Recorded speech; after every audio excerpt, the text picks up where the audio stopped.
LG साहब इस्तीफा दो, एलजी साहब जवाब दो, एलजी साहब इस्तीफा दो, एलजी साहब जवाब दो, पेड़ काटना बंद करो, बंद करो, बंद करो, पेड़ काटना बंद करो, बंद करो, बंद करो।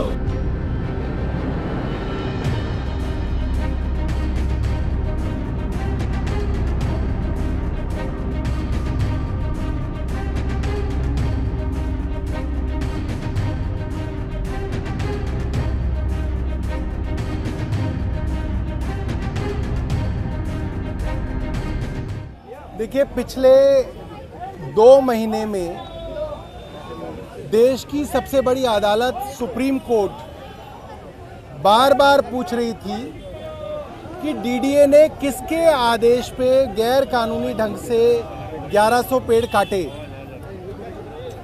अफसरों द्वारा इस बात को छुपाया जा रहा था, डीडीए के अफसरों द्वारा छुपाया जा रहा था। दिल्ली के बड़े बड़े अफसर, चाहे वो चीफ सेक्रेटरी नरेश कुमार हो, पीडब्ल्यूडी सेक्रेटरी अनबरासू हो, एनवायरनमेंट के प्रिंसिपल सेक्रेटरी एके सिंह हो, डिविजनल कमिश्नर अश्विनी कुमार हो, तमाम बड़े बड़े अफसर एलजी साहब के साथ 3 फरवरी को उस जगह दौरे पे थे। उसके बावजूद किसी ने सुप्रीम कोर्ट में ये बात नहीं बताई कि एलजी साहब वहाँ पहली बात तो 3 फरवरी को गए थे और वहाँ पे पेड़ों को काटने के आदेश एलजी साहब द्वारा दिए गए। अब सुप्रीम कोर्ट के सामने ये बात साफ हो गई है कि आदेश एलजी साहब ने दिए और ये बात डीडीए की 2 ईमेल्स के द्वारा ये बात साफ हो गई है। एक और बड़ा षड्यंत्र सबके सामने खुल के आ गया है कि जिस तरीके से उस सड़क की अलाइनमेंट चुनी गई, उन सड़कों को चौड़ा करने के लिए आप फार्म हाउस की ज़मीनें भी ले सकते थे। हर फार्म हाउस की करीब 5-10% ज़मीन ले लेते तो वो सड़क चौड़ी हो सकती थी, मगर वो ना करके फार्म हाउस वालों को फ़ायदा पहुंचाने के उद्देश्य से जंगल के यानी कि रिज के पेड़ों को काटा गया और फार्म हाउस वाले लोगों को फ़ायदा पहुंचाया गया। ये बात भी बिल्कुल साफ हो गई है।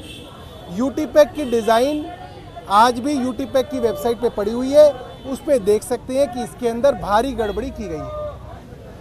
सर, इसके अलावा एलजी ने एक चिट्ठी लिखा है और कहा कि जानबूझ के वो खाना नहीं खा रहे हैं, दवाई नहीं ले रहे हैं। मुझे तो ये पता था एलजी साहब सीमेंट की फैक्ट्री में काम करते थे। वो डॉक्टर भी हैं, डायबिटीज़ के स्पेशलिस्ट भी हैं, ये जानकारी मुझे किसी ने दी नहीं। मैं उनका बायोडाटा कहीं देख नहीं पाया, मैंने कई जगह गूगल किया, मगर क्यों नहीं की, उन्होंने चुनाव नहीं लड़ा तो उनका कहीं पे भी एफिडेविट नहीं है जो ये बता सके कि उन्होंने जीवन में क्या किया है। यदि वे डॉक्टर हैं, डायबिटोलॉजिस्ट हैं, तो ज़रूर जो है मैं उनके पत्र को पढ़ के जो है उस पर चिंता व्यक्त करूँगा। एक कावड़ का इशू है जो नाम बदलने का है, आरएलडी के बाद अब चिराग पासवान भी ये कह रहे हैं कि इस तरह का। देखिए, आरएलडी तीनों ने हमारे समाज में कई कुरीतियाँ रही, उनमें से एक सबसे बड़ी कुरीति ये रही कि दलित समाज से आने वाले हमारे भाइयों के घरों पे लोग खाना नहीं खाते थे। उनका हाथ छू जाए तो वो चीज़ नहीं खाते थे। आज अगर फल बेचने वाले, सब्जी बेचने वाले, ज़्यादातर भाई हमारे दलित समाज से आते हैं, अब वो लिखेगा कि मेरा नाम फलां फलां है, फलां फलां है, मैं नाम नहीं लेना चाहता क्योंकि वो भी गलत है, तो उससे उसकी जाति पता चलती है और आप जाति के आधार पे उसका शोषण होने के लिए एक ज़मीन तैयार कर रहे हैं। मुझे लगता है कि जिस तरीके से दलित समाज ने संविधान को बचाने के लिए भारतीय जनता पार्टी को इस बार वोट नहीं दिया, आज दलित समाज को अनएम्प्लॉयड और बेरोजगार करने की एक बड़ी साजिश की जा रही है ताकि हमारा दलित समाज बेरोजगार हो जाए और इन लोगों के आगे घुटने टेक दे। हम ये होने नहीं देंगे। यूपीएससी के भी सिलेक्शन के ऊपर सवाल उठ रहे हैं। इस बीच जो उसके चेयरमैन है यूपीएससी के मनोज सैनी, उन्होंने निजी कारणों से इस्तीफा दे दिया। देखिए, मैंने पढ़ा है उसके बारे में, मेरे को कोई बहुत जानकारी नहीं है उस मामले में, इसलिए मैं कुछ कह नहीं सकता हूँ। ये बहुत अनोखा प्रोटेस्ट कर रहे हैं पेड़ काटने के ऊपर, क्या बोलना चाहिए? देखिए, पूरे देश में जब भी पेड़ों को काटा गया है, ये पर्यावरण के ऊपर ऐसी मार हुई है, तो लोगों ने ह्यूमन चेन बना के और पेड़ों से चिपक के पेड़ों को बचाने की कोशिश की है। आज वही ह्यूमन चेन हमने बनाई है कि एलजी महोदय को ये संदेश देने के लिए कि गैर कानूनी तरीके से आप दिल्ली के पेड़ों को नहीं काट सकते। जहां एक तरफ अरविंद केजरीवाल जी हर साल 50-50 लाख 60-60 लाख पेड़ लगाते हैं कि दिल्ली का ग्रीन कवर बढ़े, वहीं दूसरी ओर एलजी महोदय कुछ फार्म हाउसेस की कीमत बढ़ाने के लिए, अपने कुछ चनिंदा दोस्तों को फायदा पहुंचाने के लिए गैर कानूनी तरीके से 1100 पेड़ काटे हैं। दिल्ली के पेड़ जो होते हैं दिल्ली के फेफड़ों की तरह काम करते हैं, और आज हम ह्यूमन चेन बना के ये संदेश दे रहे हैं कि वो कुछ भी करना चाहें, आम आदमी पार्टी के एक एक कार्यकर्ता दिल्ली के पर्यावरण की रक्षा करने के लिए खड़ा है। आज ये बहुत ही अनोखा तरह से आप लोग पेड़ काटने के ऊपर में प्रोटेस्ट कर रहे हैं, क्या बोलना चाहिए? देखिए, एलजी साहब के निर्देश पर दिल्ली के अंदर 1150 पेड़ काटे गए, हरे भरे पेड़ काटे गए।